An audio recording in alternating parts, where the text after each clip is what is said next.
Siguraduhin niyo lamang po na kayo ay nakapirma at kayo po ay nahulog ang pangalan Yes. doon po sa ating mahiwagang roleta. At syempre, hindi po mabubuo ang programang ito kung wala ang mga kasama ni Doc Papin. Andito po si Kagawad Danny Drueco.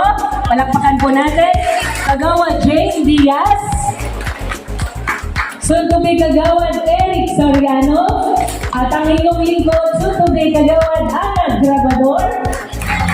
At syempre, nandyan soon to be Kagawad Adel Dantes. And soon to be Kagawad Ami Mendoza. And of course, andito rin ang ating kasamang masipag na kabataan at gwapong-gwapo si soon to be SK German.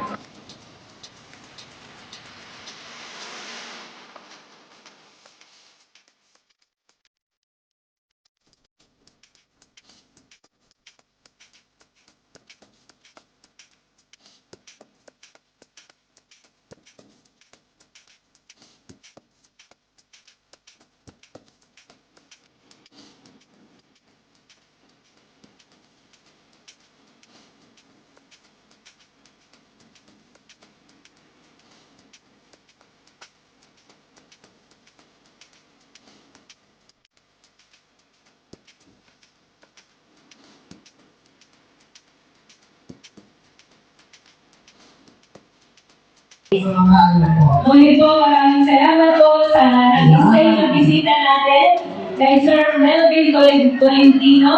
Thank you very much po sa mga Executive Officer ng OSCA, kay Ma'am Charito Sorilla, ang Head of Internal Affairs of Senior Citizens. Thank you very much. At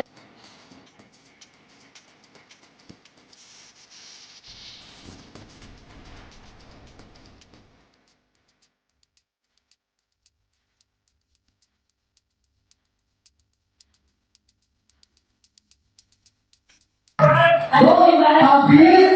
Ikaw na! Ikaw na! Go, Papi! Papin! Ikaw na! Go na! Go, Papi! Ayan! Kahan dyan. At kahit dyan, Sir Eric, tayo ay magsiupong muna kayong lahat. Kaya po po natin ang ating mga sarili. Ipapakuha na po ang ating mga merienda at magkakaroon po tayo ng first batch ng ating first batch. First batch pa lang po. At hindi pa po ito yung pinakakainan. Mag-warm up muna tayo ng ating rapport. Thank you, Tita, mula sa St. James Subdivision. Aba, on the spot, may gibaga ng mga imported daw to. Thank you very much po. At dua pa. Kaya yung rapport natin. Para First sa batch. parang hindi tao yung favorite ko. Ang life ko is lipstick. Ayan. Sir Eric, First batch po naman po. first batch ng rapport. Sasama po tayo ng ating Vice President, Tita Edith. Yan. Thank you, Tita Paula. And of course, Sir Eric, nais ko rin pasalamatan ang isa sa kasama natin na napaka-supportive na kagawad, si Mare Malu Drueco.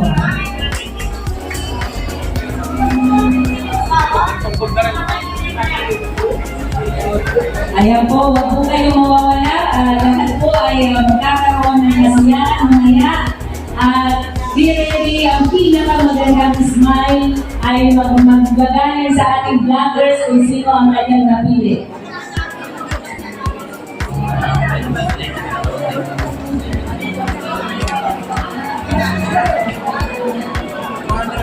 At syempre dahil sa ating pasalamatan, ang mga grupo ng marshals na nakita. Marshals, mali po ba kayo na-invite dito sa harapan? Nakita ko naman inyong mga wapong mga mula. Marshals, lahat ng mga black boys. Black boys. At thank you very much sa masipag na coordinator, ni Mayor Joy Belmonte, kay Miss Maru, and Ate Mirna, thank you very much. Of course, kay Miss Lorna Domingo, thank you sa napakasipag itong babaeng ito, wala rin tayo lahat. Talagang kaibigan mula noon. Thank you very much. Thank you sa inyo.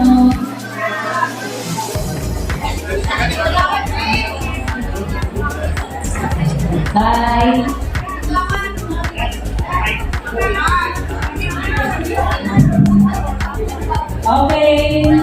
Ang mga marshals, isa na. Yung medyo cute dito sa unahan. Yung cute ha, wala. Yung cute na liit. Yung black boys, marshals, yung cute, kung kinakailangan. Dito ka na para pareho tanong. Yan. Okay ba, Luis? According to your height, pasok yung cute. Yan. Isa pa? Ay, dito, Picture? dito sa na kung ano ang kailangan, papatikan po natin. At kailangan sila mag-budget dahil sa bagas. Bibigay sa atin. Ngayon naman, sakasakali ay magkakaroon tayo ng financial report at sasakit din natin sa kanila for record purposes. Kaya kung halimbawa sa mga report, dito tayo nag-aaral sa inyo. Kung anong project ang nais natin. Kaya siguro ibibigay ko sa kapulungan na mula sa lahat ng members ng Dr. Tiwanan Senior Citizens Alliance. Sa inyo magmula ano ang nais natin. Meron ba tayong isang live program? Baka maisip na natin.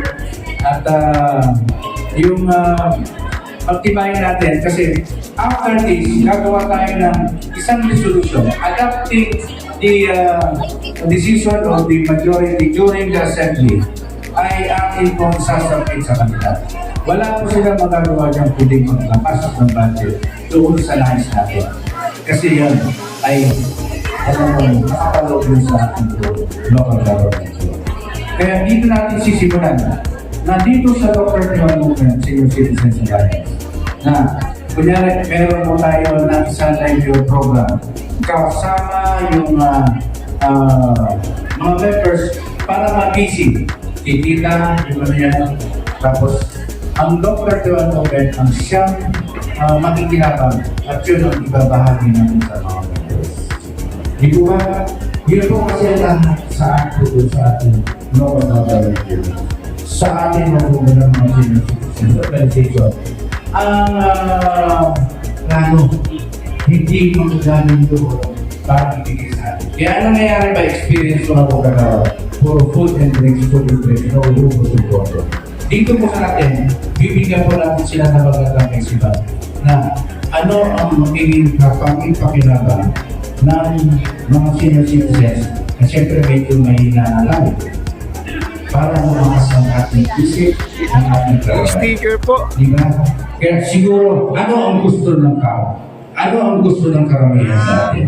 Sa ating magugulang hanay ng senior citizen.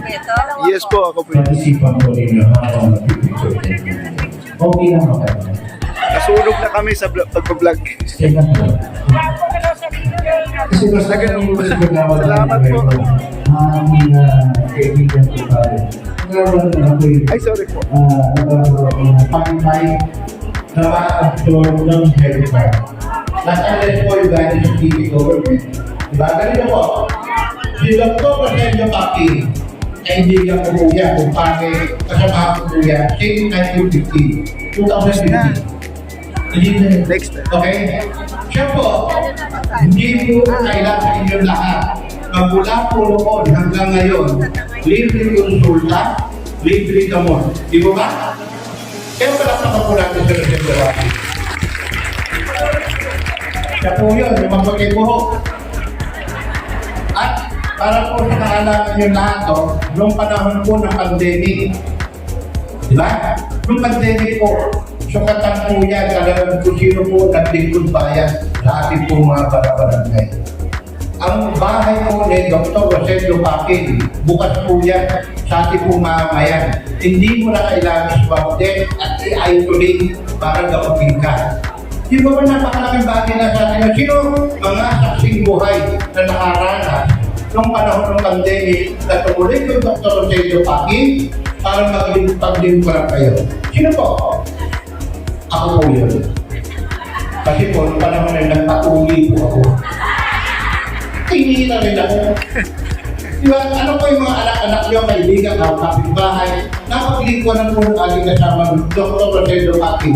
Kahit private at hindi po siya lingkod bayan, hindi po elected dahil sa barangay official.